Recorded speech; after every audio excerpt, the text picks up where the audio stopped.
नमस्कार बंधुगण। हम बात करेंगे धर्म के बारे में। धर्म क्या होता है?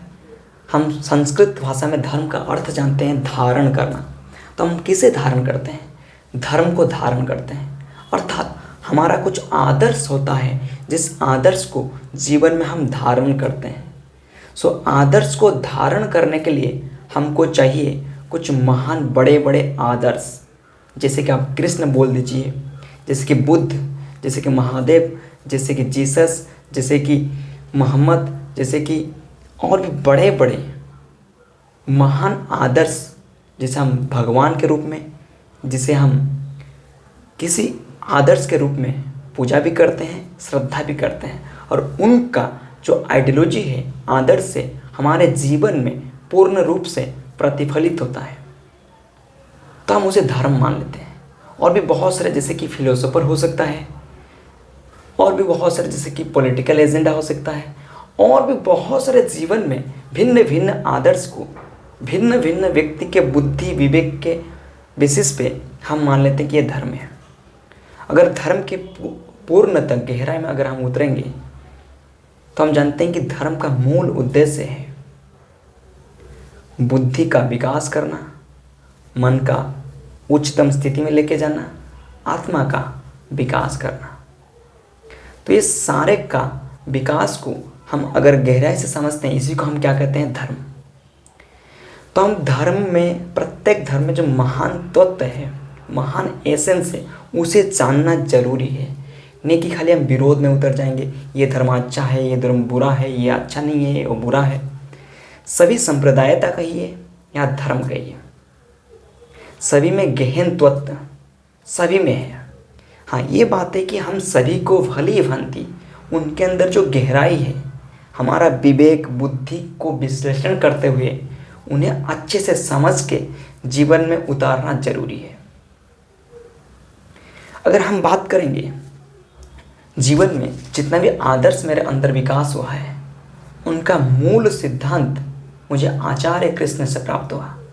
अर्थात जीवन का मूल मंत्र, अगर हम बात करेंगे, मेरे त्वचा हो, रक्त हो, मेद हो, मांस हो, डीएनए हो, अणु परमाणु हो, मन हो, बुद्धि हो, विवेक हो, आत्मा हो, सभी में कृष्ण का आदर्श निहित है। अर्थात आचार्य कृष्ण से जो बुद्धि विवेक आदर्श प्राप्त हुआ है, उसे मैं जीवन में अच्छे से उनका आदर्श को लेते हुए जीवन में अपना कर्म और कर्तव्य करता हूँ। तो आचार्य कृष्ण, जैसे कि भगवत गीता में कहते हैं, जीवन की जो गहराई है, अर्थात हम अगर बात करेंगे ज्ञान योग एवं कर्म योग को भली भांति समझते हुए जीवन में एक कर्म योगी के तहत निष्काम कर्म भाव से अपना कर्म और कर्तव्य अच्छे से करना चाहिए। समाज के हित में, परिवार के हित में, राष्ट्र के हित में, मानव समाज के हित में, विश्व के कल्याण के हित में, पूरे जीव जगत के कल्याण के हित में सभी को अपना कर्म और कर्तव्य करना चाहिए। इसी के साथ धर्म का इस सबसे बड़ी बात क्या आता है?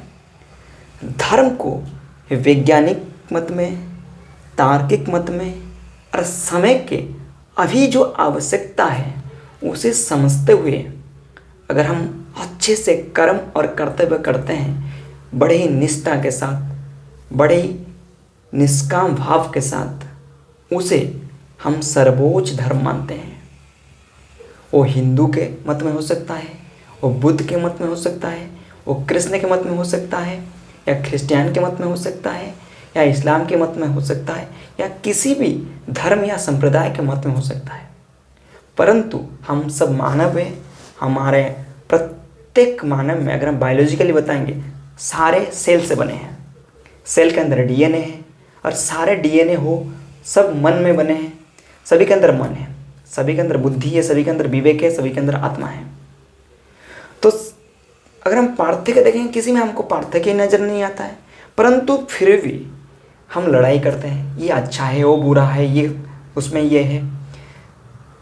कारण क्या है ना, हमारा बुद्धि, हमारा विवेक, जो हमारा जो ज्ञान है, उतना ऊंचाई तक छू ही नहीं आए।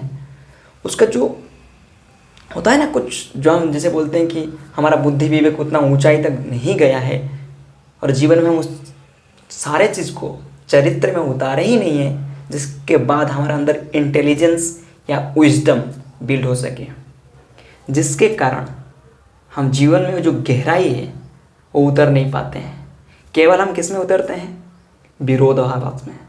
केवल विरोध करना हमारा कर्तव्य बन गया है। सत्यता ये है, समय के साथ बड़े निष्ठा के साथ वैज्ञानिक तार्किक युक्तियुक्त होके समय का आवश्यकता को समझते हुए अगर हम अपने को ढलाएंगे, अपने का जो जीवन का जो कर्म और चरित्र है उसी प्रकार आदर्श को निर्माण करना जरूरी है। जैसे कि कृष्ण ने किए थे, बुद्ध ने किए थे, ओशो ने किए थे, मोहम्मद ने किए थे, जीसस ने किए थे, महावीर ने किए थे, आदिगुरु शंकराचार्य ने किए थे, पतंजलि ने किए थे, विवेकानंद ने किए थे, अब्दुल कलाम किए थे और भिन्न भिन्न जितने भी आप देख सकते हैं, जितने भी बड़े बड़े आदर्श समाज में बने हैं, सब धर्म को अच्छे से समझते थे।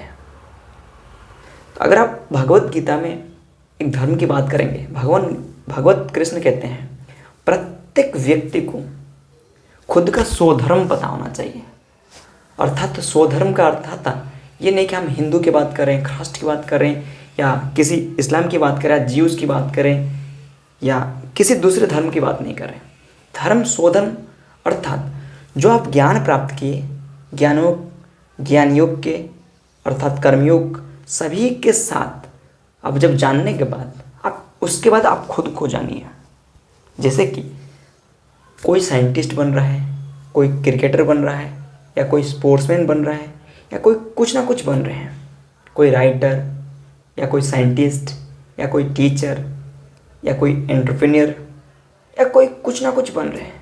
सभी के अंदर एक इंट्रिंसिक फैक्टर है। सभी जानते हैं कि समय के साथ हमको क्या चाहिए। आचार्य विवेकानंद ये बात कहते हैं, सभी व्यक्ति को धर्म का जो गहन रहस्य है अर्थात आत्मज्ञान जो है भली भांति समझते हुए अगर कोई व्यक्ति किसी कर्म में है, कोई शिक्षक हो सकता है कोई कृषक हो सकता है या कोई भिन्न भिन्न कर्म कर सकते हैं, परंतु सभी को ये चीज़ डेवलप करना जरूरी है। अर्थात आत्मज्ञान को विकास करना जरूरी है।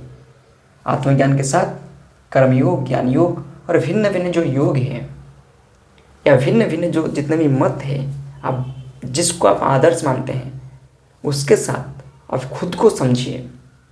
खुद को समझते हुए लोगों के हित के लिए, समाज के हित के लिए, राष्ट्र के हित के लिए, विश्व के कल्याण के लिए, जीव जगत के कल्याण के लिए अपना कर्म और कर्तव्य कीजिए और विरोधाभास छोड़ दीजिए। जीवन की जो गहराई है उसमें उतर के समाज के हित में अपना कर्म और कर्तव्य कीजिए। तो ये धर्म के ऊपर मेरा कुछ संक्षिप्त जो ज्ञान है हम आपके साथ सभी के साथ हम उस प्रस्तापन दिए कि अर्थात हम आपके साथ रखें। ये सारे ज्ञान का मूल स्रोत आचार्य कृष्ण से प्राप्त हुआ है। जीवन का मूल स्रोत है कृष्ण। उनके कृपा से एक महान राष्ट्र में जन्म लिए, उनके कृपा से एक महान जन्म लिए, अपना कर्म कर्तव्य प्राप्त जो कर्म है और कर्तव्य है उसको भी अच्छे से कर रहे हैं। महान पिता माता, भाई बहन और महान सब कुछ अच्छा है मिला है। जीवन में कोई अगर हम बोलेंगे कुछ इसे दुख ही नहीं है। हाँ, अब जब मांग ही की हैं अर्थात समय के साथ आप मांग की है ना कि समय में क्या मांग की है, योद्धा बनना है। योद्धा बन के राष्ट्र के हित में, विश्व के कल्याण के हित में, समाज के लिए, जीव जगत के लिए कुछ करना है। तो कुछ करने के लिए आपको योद्धा बनना पड़ेगा, वीर बनना पड़ेगा। अगर बनना है तो उसके लिए आपको क्या करना है, तो उसी आदर्श में ढलना पड़ेगा। तो आप ये नहीं कह सकते कि ऐसे हो रहा है, ऐसे नहीं हो रहा है। तो योद्धा का प्रोसेस ही यही है कि आपको स्ट्रगल में जाना पड़ेगा। स्ट्रगल आपको तोड़ता नहीं है, झुकाता नहीं है। स्ट्रगल आपको बनाता है। आपको शारीरिक, मानसिक, नैतिक, चारित्रिक, आध्यात्मिक सर्वांग विकास आपका जो हम प्रॉब्लम कहते हैं, स्ट्रगल कहते हैं, वो करवाता है। तो आपके ऊपर चयन है, चुनाव है।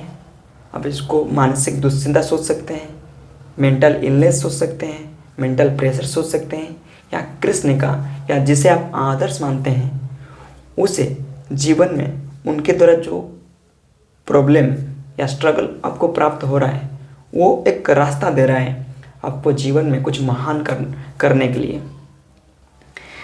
तो आशा करता हूँ आप सभी जितने भी व्यक्ति हैं वो भारत में हो सकते हैं या प्रत्येक विश्व में जितने भी व्यक्ति हैं, अगर आप अच्छे से कर्म ज्ञान अर्थात कर्म योग, ज्ञान योग, अपना खुद का आदर्श, जीवन का मूल तत्व, स्वधर्म सभी को समझते हैं ना, आप बड़े ही महान कर्म करेंगे। तो इतना ही संक्षिप्त ज्ञान था भगवान कृपा से जो मुझे प्राप्त हुआ और जिसे हम जीवन के चरित्र में उतारे हैं, जिसके कारण मेरे अंदर बुद्धि विवेक सब कुछ प्राप्त हुआ है और अभी भी कर रहे हैं, भविष्य में और भी बेहतर करेंगे। तो आशा करता हूँ आप सभी बेहतर कीजिए। धन्यवाद, बहुत धन्यवाद आप सभी को। बड़े शांति से आप लोग सुने।